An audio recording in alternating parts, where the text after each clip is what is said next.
सभय below के लो जान जान की भीर हृदय न हरस विषाद कछु बोले श्री रघुबीर। हे महाप्रभु, धनुष तोड़ने वाले के विषय में कुछ चर्चा करना चाहता हूं दीनानाथ। शिव धनुष तोड़ने वाला तो कोई शिव प्यारा ही होगा, जिसने ऐसा अपराध किया वो दास आपका ही होगा। जो कृपा पात्र है ऋषियों का वो कभी किसी से डर सकेता है। जिन पर है कृपा ब्राह्मणों की, ये कार्य वही कर सकता है। नाथो शंभो धनो भय जनहारा, हुई है को एक दास तुम्हारा। आया सो काहे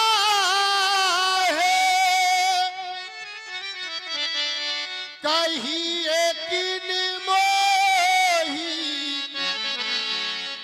बार बार बेनबो मुनि तो ही, बार बार बेनबो मुनि तो ही। हे राम उसे सेवक कहते जो सेवा भाव दिखाता है। रिपु सम कार्य किया जिसने वह तो शत्रु कहलाता है। तो राम अगर वह सेवक है तो फिर इन चरणों की सेवकाई करे। ये शत्रुता का कार्य किया है, इसलिए मेरी घोषणा क्या है उसके लिए व्यास जी। सुनहु राम जही शिव धनु तोरा, सहस बाहु सम सोरी पुमोरा। हे राम, जिसने अजगव का खंडन किया है वह मेरा साधारण नहीं, सहस्ता बाहु अर्जुन के समान का शत्रु है।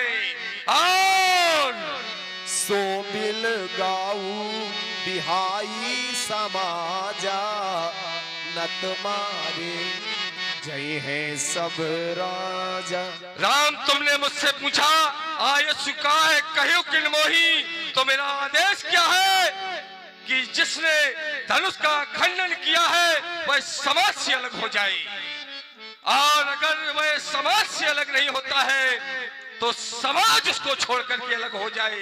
अगर इन दोनों वाक्यों की पूर्ति नहीं हुई तो नष्ट माने जय है सब राजा, सभी राजा माने जाएंगे। लेकिन कब?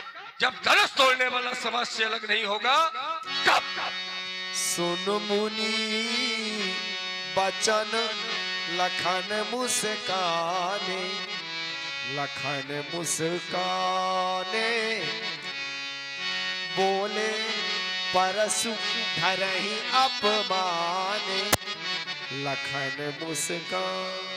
सुना आप लोगों ने आज भार्गव परशुराम जी की इस वाणी को, और इनके द्वारा कहा जा रहा है सो बिलगाऊ बिहाई समाजा, नत मारे जय हैं सब राजा, सभी राजा मारे जाएंगे। अपराध एक के द्वारा किया जा रहा है,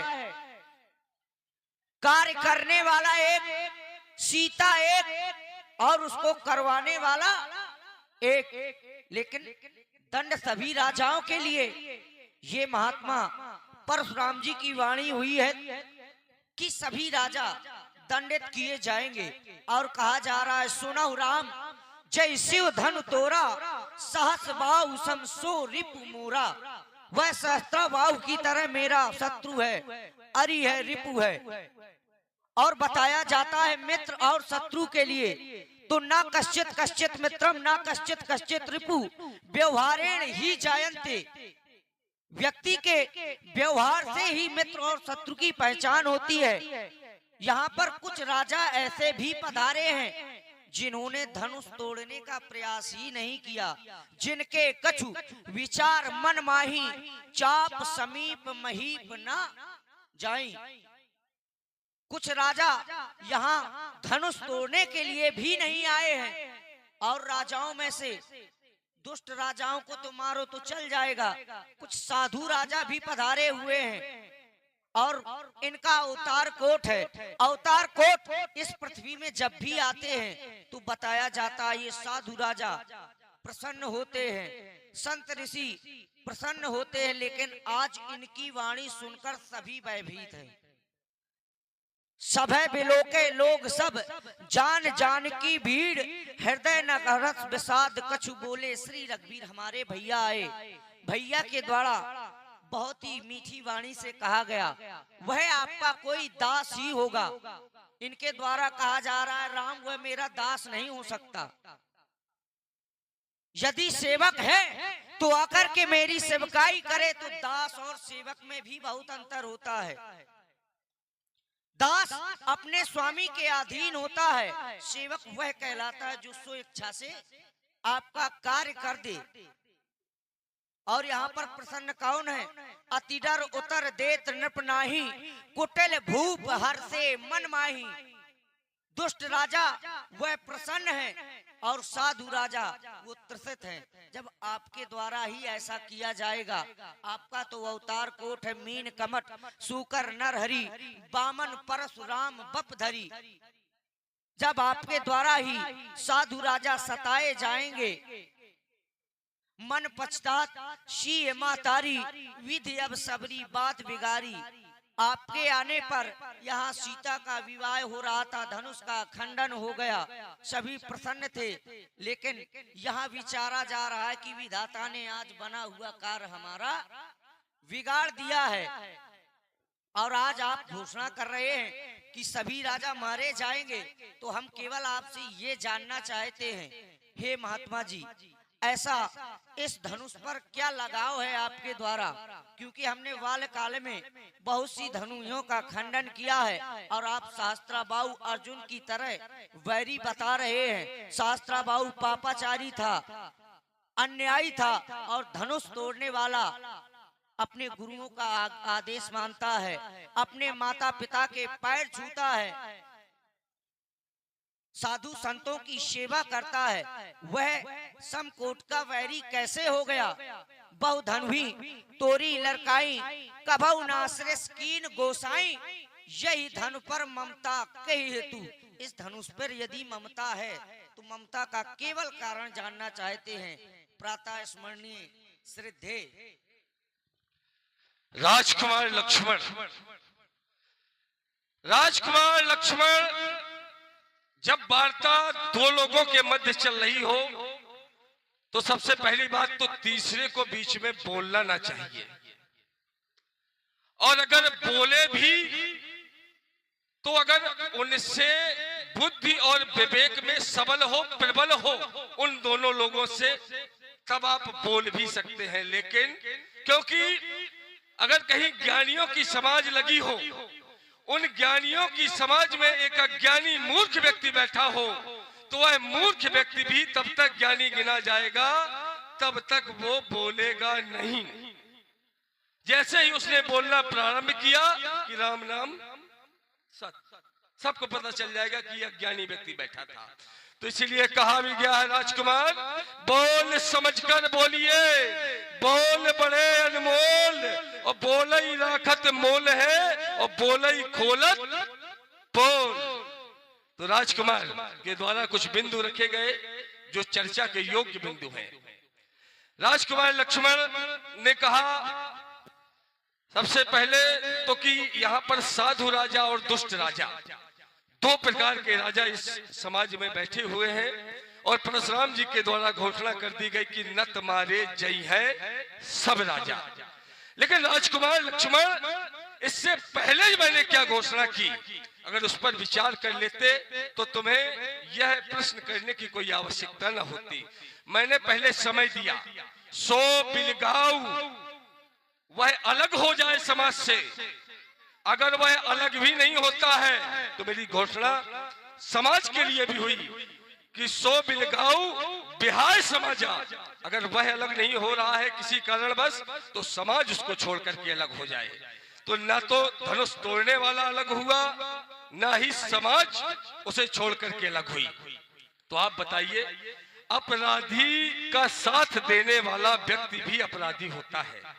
अगर किसी व्यक्ति ने कोई अपराध किया है और आप उसका साथ दे रहे हैं, अगर आज के कानून में भी ये व्यवस्था है, अगर कोई व्यक्ति अपराधी व्यक्ति आए, आप उस अपराधी व्यक्ति को अपने घर में शरण दे दें।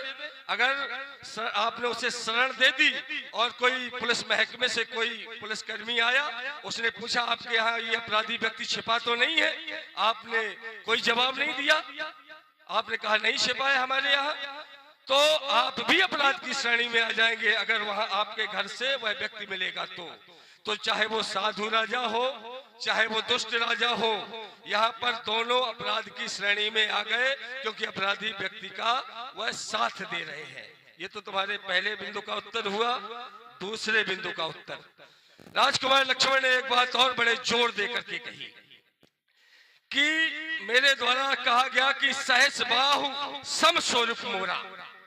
राजकुमार लक्ष्मण कह रहा है कि धनुष तोड़ने वाला सदाचारी है, धनुष तोड़ने वाला पुण्यात्मा है, धनुष तोड़ने वाला कोई पाप नहीं कर सकता, अपराध नहीं कर सकता।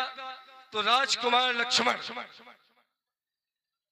मैंने समता इसलिए कर दी कि व्यक्ति का अगर एक गुण भी मिलता हो तो समता की जा सकती है, और यहाँ पर एक गुण मिल सकता है, मिल रहा है, क्योंकि सहस्त्राबाहु अर्जुन मेरे पिता का द्रोही था, इसलिए वो मेरे पितृद्रोही था, और गुरु पिता माता एक ही श्रेणी में होते हैं। और भाई ध्यान दें, माता दीन शर्मा, भार्गव श्री माता दीन कुशवाहा, भार्गव श्री परशुराम जी और आदरणीय लक्ष्मण जी के चरणों में 20 मुद्राएं भेंट कर रहे हैं। साधारण नमन, धन्यवाद। हाँ, तो ये गुरुद्रोही है, धनुष तोड़ने वाला गुरुद्रोही है, सहस्त्राबाहु अर्जुन पितृद्रोही है, इसलिए मैंने समानता कर दी।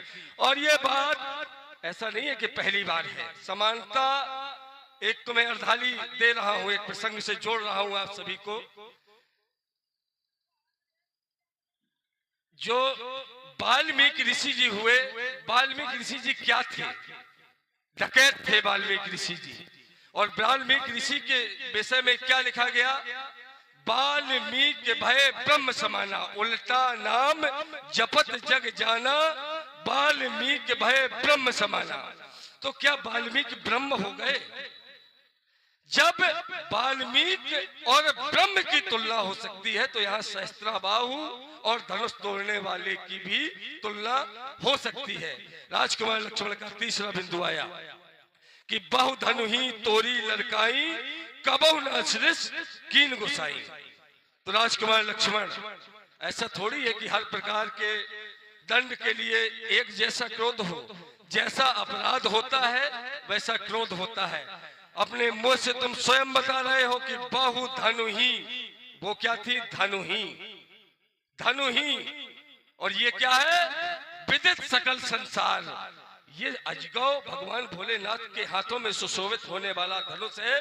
तो उस समय धनु ही थी, इसलिए कम क्रोध किया गया, और इस समय धनुष है भगवान भोलेनाथ का, इसलिए विशाल क्रोध है। रे न बालक काल बस बोलत तो न समाज, धनु ही समत्र धनु विदित सकल संसार। महात्मा जी के द्वारा कहा जा रहा है कि यहाँ पर गुरु सत्ता का विरोध हुआ है, गुरु जी का धनुष खंडन हुआ है। तो जिसने धनुष का खंडन किया है उसने तो खुद गुरु का आज्ञा का पालन किया है, ये कहाँ भूले जा रहे हो? उसने भी तो गुरु का कहना ही किया है। और कहा जाता है गुरु पितुमात प्रभु की बानी, बिना ही विचार करिए सब जानी। गुरुजी के द्वारा आदेश प्रदान हुआ, उसने धनुष का खंडन कर दिया। चलो धनुष का खंडन हो गया था, यदि शंकर जी की इस पर कृपा होती तो इसका तो काल भी बाल बाका ना कर पाता, क्योंकि कहा जाता है अकाल मृत्यु वो मरे जो कार करे चांडाल का, और काल भी उसका क्या करे जो भक्त हो महाकाल का। जब एक बार युद्ध हुआ भगवान विष्णु और शंकर में, तो ये स्तंभ हो गया।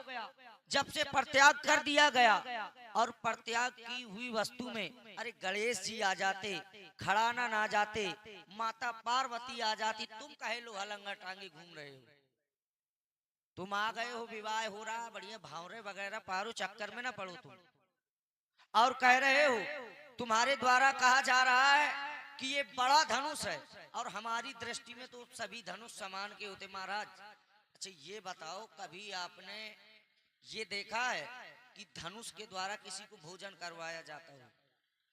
केवल सर्वसंधान, बाण ही चलाए जाते हैं, तो बाण इससे चलाए जाते थे, बाण उनसे चलाए जाते हैं, तो हमारी दृष्टि में सभी एक समान के हैं। और आप कह रहे हो रे राजा के लड़के तू संभाल कर नहीं बोल रहा, तो हम क्या संभाल कर नहीं बोल रहे?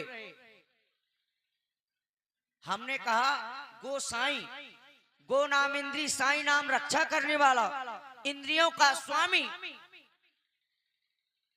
और आप कह रहे हैं रे राजा के लड़के, आप कितना अच्छा संभाल के बोल रहे हैं, रे कह रहे हैं, और कह रहे हैं कि यहाँ की पृथ्वी को मैं पलट दूंगा।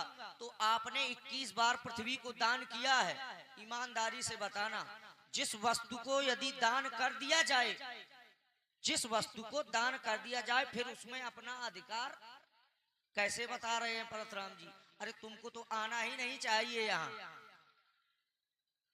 एक बार एक राजा प्रतिदिन 1000 गौएं का दान किया करता था, 1000 गायों का दान किया करता था ब्राह्मणों को। जिस समय एक ब्राह्मण को एक गाय दान की, तो वह गाय ब्राह्मण के यहाँ से भाग आई और वह पुनः उसी गौशाले में चली गई। जब पुनः प्रातः काल हुआ, प्रातः काल फिर उसी का वही कार्य था कि 1000 गौओं का दान करना, तो वह गाय आ गई। वह ब्राह्मण खोजते खोजते उसी गौशाले में आया और देखा कि यह गाय तो कल मुझको दान की गई थी और दूसरा ब्राह्मण लिए जा रहा, तो उसने श्राप दे दिया राजा को। आपने 21 बार क्षत्रियों से विहीन की और ब्राह्मणों को पृथ्वी दान की, तो फिर आपका कैसे अधिकार हो गया इस पृथ्वी में कि मैं इस पृथ्वी को पलट दूंगा? राजकुमार, और आप धनुष तोड़ने वाले को जानना चाहते हैं, यदि जानना चाहते हैं तो क्रोध का पहले परित्याग करना पड़ेगा, क्योंकि क्रोध हमने भी किया था। हमने ऐसा वैसा क्रोध नहीं किया था। लखन सकोप बचन जय बोले, डगमगान मही दिग्गज डोले। ये पृथ्वी कांपने लगी थी, तो पहले क्रोध का त्याग करो, इसके बाद जानो। राजकुमार लक्ष्मण, राजकुमार लक्ष्मण का एक बिंदु रह गया था पहले चक्र में, इसका तो उत्तर दूंगा ही। राजकुमार लक्ष्मण ने कहा था कि आप अवतार कोटि के हैं, और अब कह रहा है कि आप ये लोहा लंगड़ टांगे यहाँ क्यों घूम रहे हैं? तो राजकुमार लक्ष्मण, ये मेरी जिम्मेदारी है। हरि जन्म के हेतु अनेका, परम विचित्र एक ते एका। जो भगवान का जन्म होता है उसके अनेक हेतु होते हैं। तो परशुराम का जन्म किस कारण से हुआ? परशुराम का जन्म इन असुरों का, राक्षसों का संहार करने के लिए नहीं हुआ था।